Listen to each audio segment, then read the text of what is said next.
दोस्तों, आज जिस मौजू पर बात करने लगा हूँ वो यकीनन आप लोगों ने स्कूल, कॉलेज या फिर यूनिवर्सिटीज में जरूर पढ़ा लिखा या सुना होगा। दोस्तों, जमीन पर नित नई इजादात रोनुमा हो रही हैं। जब एक आम आदमी किसी नई इजाद को देखता है तो वो हैरान होकर रह जाता है। जमीन पर हम अपनी जिंदगी के रंग देख रहे हैं। ये सियारा नुमा जमीन दाती चार तहों पर मुश्तमिल है, मगर अब जमीन के अंदर एक और दाती नुमा जमीन का इंकशाफ हुआ है। दोस्तों, सिर्फ यही नहीं बल्कि एक और तहकीक से मालूम हुआ है कि जमीन के अंदरूनी मरकज ने मुमकिन तौर पर घूमना बंद करते हुए उल्टी सीमत में घूमना शुरू कर दिया है। ऐसा क्यों हो रहा है? जमीन ने उल्टी सीमत में घूमना क्यों शुरू कर दिया है? हमारी मजमूई तौर पर जमीन कैसी है, ये सब जानेंगे दोस्तों इस वीडियो में। साइंसदान एक अरसे से जमीन के अंदर को समझने की कोशिश कर रहे हैं। कई दहाइयों से हमें स्कूलों और यूनिवर्सिटीज में पढ़ाया जाता रहा है कि हमारा सारा जमीन चार तहों क्रिस्ट, मेंटल, बैरूनी कोर और अंदरूनी कोर से बना है। इस हकायक को साइंसी दायरों में वसी तौर पर कबूल किया गया, लेकिन अब ऑस्ट्रेलियन नेशनल यूनिवर्सिटी के एक तहकीक ने पांचवी तय के शवाहिद का इंकशाफ किया है। तहकीक के मुताबिक ये बात जहां बहुत से लोगों के लिए हैरानकुन है,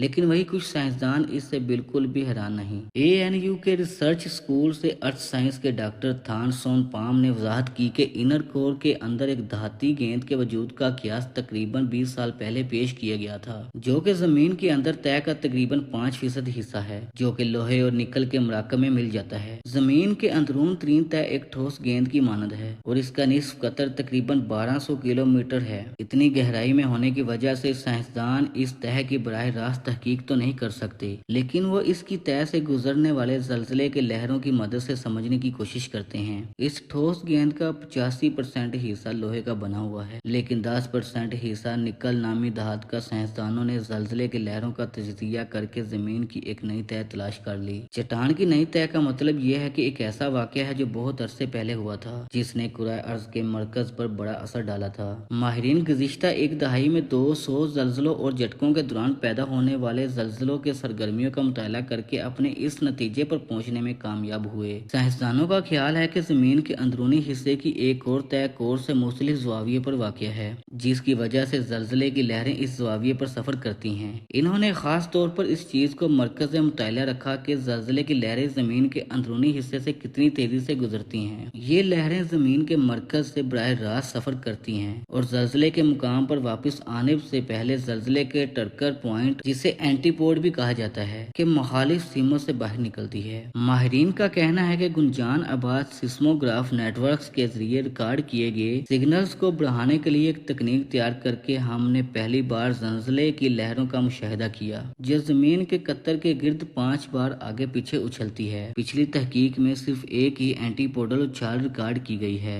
न सिर्फ ये तकनीकी तरक्की हमें अपने सियारे को इसकी मौजूदा हालत में बेहतर तौर पर समझने में मदद फराहम करेगी, बल्कि ये महक्कीन को जमीन के माजी और मुस्तकबिल के बारे में मजीद जानने में मदद करने के लिए बड़ी सलाहियत को भी जाहिर करती है। एक और माहिरीन का कहना है कि ये नताइज दिलचस्प हैं, क्योंकि ये जमीन के अंदरूनी मरकज और इसके दरमियानी इलाके की तहकीकात का एक नया तरीका फराहम करती हैं। ये अंदरूनी कोर जमीन के इर्तिकाई तारीख के टाइम कैप्सूल की तरह है। ये एक फाजल रिकॉर्ड है जो हमारे सियारे के माजी के वाकयात में गेटवे का काम करता है, वो वाकयात जो जमीन पर करोड़ों से अरबों साल पहले पेश आए। जल्जले के लहर के तजदिये से ये नतीजा उखज किया गया कि सब इनर मोस्ट इनर कोर में एक क्रिस्टल लाइन मराकब ढांचा है जो बैरूनी हिस्सों से बहुत मुख्तलिफ है। बुनियादी तौर पर साइंसदानों की तहकीकात के लिए सियारों की इर्तिगा का एक मुकम्मल नया बाब पेश करता है। जमीन के अंदरूनी मरकज ने शायद उल्टा घूमना शुरू कर दिया। जमीन के ठोस अंदरूनी हिस्से का साइज प्लूटो के बराबर है और ये लोहे का गर्म गोला है। साइंसदानों के मुताबिक इसने बाकी सियारे की तरह घूमना बंद कर दिया है और हो सकता है कि ये उल्टी सीमत में भी घूम रहा हो। हम जमीन के बैरूनी सतह पर रहते हैं और इससे तकरीबन 5000 किलोमीटर नीचे इस सियारे के अंदर एक सियारा मौजूद है। जमीन का ये ठोस अंदरूनी मरकज खुद आजादना तौर पर घूम सकता है, क्योंकि इसके इर्द गिर्द बासमायात आते हैं। इस ठोस अंदरूनी मरकज के बारे में हम जो कुछ भी जानते हैं वो तमाम तर मालूमात जल्जले के लहरों की पैमाइश करने से हासिल होती हैं। ये लहरें जौहरी धमाकों से भी पैदा की जा सकती हैं और ये जमीन के बिल्कुल दरमियान से गुजरती हैं। जमीन के अंदरूनी मरकज की हरकत सन 2009 के करीब रुक गई थी और फिर ये मुखालिफ सीमत में मुड़ गई। माहिरीन का मानना है कि जमीनी मरकज गोल झूले की तरह आगे पीछे घूमता है। साइंसदानों का कहना है कि मरकज का एक मुकम्मल चक्कर तकरीबन 7 दहाइयों पर मुश्तमिल होता है। इसका मतलब ये है कि तकरीबन हर 35 साल बाद इसकी सीमत तब्दील होती है। कि ठोस मरकज ने पहले 1970 की दहाई के अव्वल में सीमत तब्दील की थी और इसका अगला चक्कर 2040 की दहाई के वसط में शुरू होगा। محققین کے مطابق یہ گردش زمین پر دن کی لمبائی سے جڑی ہوئی ہے۔ یہ تبدیلی زمین کو اپنے محور پر گھومنے میں جو وقت لگتا ہے اس میں چھوٹے ویریشن سے پیدا ہوتی ہے۔ تاہم اس حوالے سے ابھی مزید تحقیق کرنے کی ضرورت ہے۔ موجودہ علم محدود ہے اور ابھی اس بات کی نشاندہی نہیں کی جا سکتی کہ زمین کا اندرونی کور کیا کرتا ہے اور اس کا زمین کی سطح پر رہنے والے باشندوں پر کیا اثر پڑتا ہے، لیکن محققین نے کہا ہے کہ ان کے خیال میں زمین کی اندرونی تہوں سے لے کر بیرونی سطح تک تمام پرتوں کا آپس میں گہرا تعلق ہے۔ رپورٹ میں مزید کہا گیا ہے کہ ہم امید کرتے ہیں کہ ہمارا مطالعہ کچھ محققین کو ایسے ماڈل بنانے اور جانچنے کی ترغیب دے سکتا ہے جو پوری زمین کو ایک مربوط اور متحرک نظام کے طور پر مانتے ہیں۔ دوسری جانب کئی ماہرین نے اس تحقیق کے نتائج کے بارے میں محتاط رویہ اختیار کرتے ہوئے کہا ہے کہ اس حوالے سے کئی دیگر نظریات بھی موجود ہیں اور زمین کے ٹھوس مرکز کے بارے میں بہت سے اسرار باقی ہیں۔ مجموعی طور پر زمین ہے کیسی؟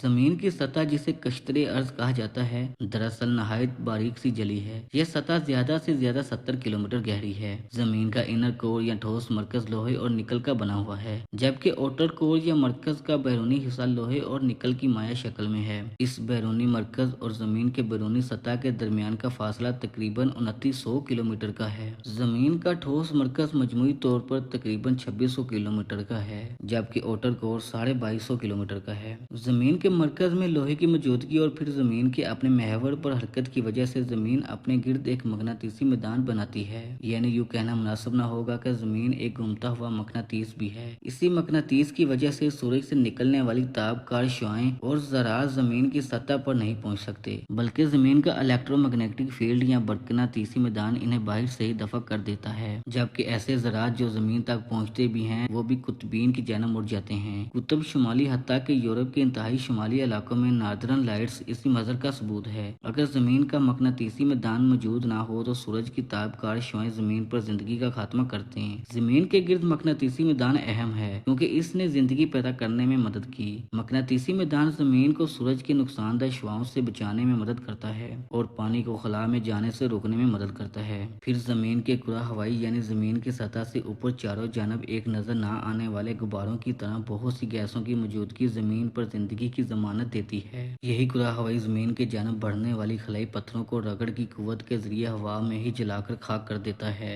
اگر یہ کرہ ہوائی نہ ہو تو بھی زمین پر زندگی کا کوئی امکان باقی نہ بچے۔